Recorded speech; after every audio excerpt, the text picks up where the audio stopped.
if you're someone whose parents are saying your homosexuality or your boyfriend being in our home corrupts me, I just have to say that there's just no foundation for that belief.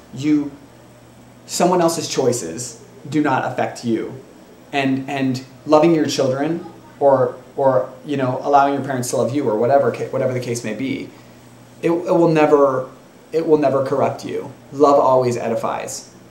Acceptance always edifies. And you know what?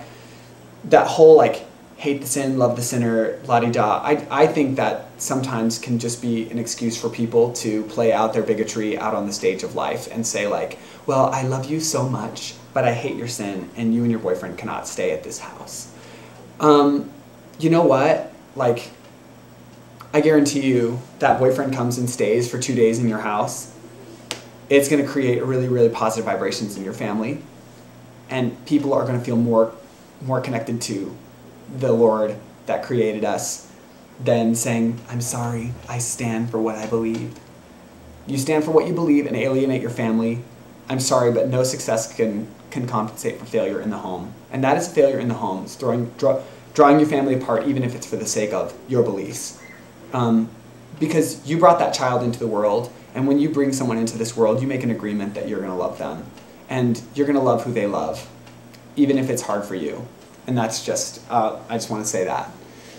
So I think one of the interesting side effects of my situation that other people might be able to relate with is that even when I was in this relationship with a guy, even though I had, officially broken my temple covenants, and even though I had officially broken the law of chastity,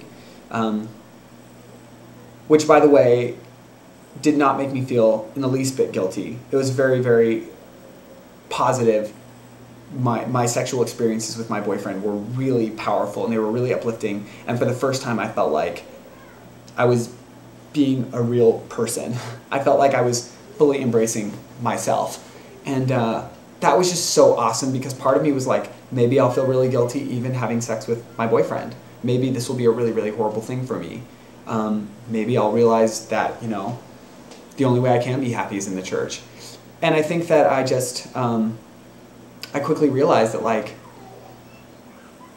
since I had hoped to have guilt-free, really, really great, empowering sexual experiences with this boyfriend, I was having them. And it was all about my intention. And I kind of look back at my experiences before these kind of little one-night stands, and I kind of look back at them and say, like, wow, the only reason I was really feeling so guilty is because I had set the intention that sex would make me feel guilty. And if I go back into those experiences now and say, like, you know what, I'm gonna have sex with this person and it's gonna be awesome. Like, it is gonna make me feel so good and so connected and so amazing. And even though this connection with this person isn't real, I can use this as a way to explore my own sexuality, and it can be really, really healthy for me as long as I'm practicing safe sex and I'm not hurting anyone and I'm not infringing on anyone else's free agency. As long as the person that I'm experiencing this with has the same expectations as me, and we both have the same intention that it's going to be a positive, wonderful experience, even if I never see that person again, that can be a really healthy thing if you intend for it to be. So, so suddenly I'm having these intentions that my sexuality is really going to bless my life, and surprise, surprise, it is. It's completely blessing my life. It's making me feel so comfortable with who I am. So here's where we just get into a little like stickiness, because where I was at in that moment, I was like, the only way that I can have this, the only way that I can validate what I've done is by keeping this relationship going. And so in this very, very Mormon way, I put my shoulder to the wheel, and there were a lot of things about my relationship that were not working, and that were not making either of us happy, and there were a lot of just incompatibilities with me and this person. And it's just so interesting, because rather than sit down with this person and say, you know what, like, A, B, and C are just things that I don't want to have in a boyfriend, and those are things that are really organic and authentic to you, and I just don't feel that. And you know what, I think you're an awesome, awesome guy, but I don't think that we're right for each other, and I think that we should I think that we should cease to be boyfriends. I think that we should cease to move this forward, and I need to stop basically doing everything I can to keep this relationship going, you know, because what I was doing was just basically like trying as hard as I can to keep the relationship going, because divorce is wrong, you know, and I had basically put myself in a situation where the only way I could justify what I was doing was to have it be a successful relationship.